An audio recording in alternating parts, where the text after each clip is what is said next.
Hello everyone, అందరికీ నమస్తే. ఈరోజు వీడియోలో మేము బెల్లంతోటి అలసంద వడల్ని ప్రిపేర్ చేస్తున్నాము. ముందుగా దీనికోసం ఒక గిన్నెలోకి 1 గ్లాసు అలసంద పప్పును తీసుకొని 2-3 సార్లు శుభ్రంగా కడిగాక ఒక 5 గంటల సేపు వాటర్ పోసి నానబెట్టాము.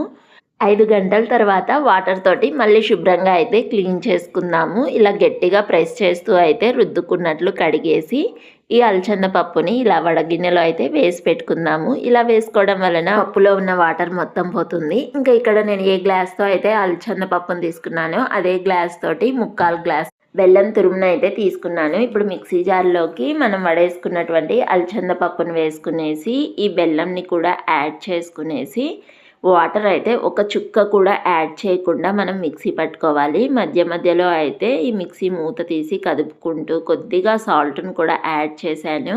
ఇప్పుడు ఇది మరీ మెత్తగా కాకుండా కొంచెం అక్కడక్కడ అలసంద పప్పు ఉండేలాగా అయితే మిక్సీ పట్టేశాను. ఇలా గ్రైండ్ చేసుకున్న ఈ పిండిని గిన్నెలోకి తీసుకొని ఒకసారి బాగా మిక్స్ చేసుకునేసి వేడి వేడిగా ఉన్న ఆయిల్లోకి అయితే మనము చేత్తో కానీ లేకపోతే ఇలాగ టీ స్టైనర్ మీద కొద్దిగా వాటర్ని తడుపుకునేసి పిండి ముద్దను పెట్టుకునేసి వడనైతే ప్రిపేర్ చేసుకోవాలి. చాలా బాగా వస్తాయి.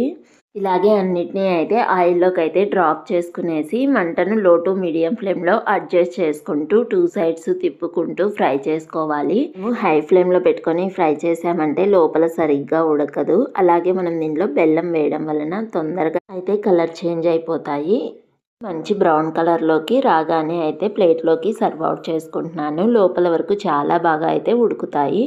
ఇంకా ఒకటైతే ఇక్కడ నేను కట్ చేసి కూడా చూపిస్తున్నాను. చాలా బాగా అయితే ఉడికిపోయింది. మరి ఈ స్వీట్ రెసిపీ మీ అందరికీ నచ్చిందా? ఈ తీపి వడ మీ అందరికీ నచ్చితే please like, share and subscribe to our channel. By by.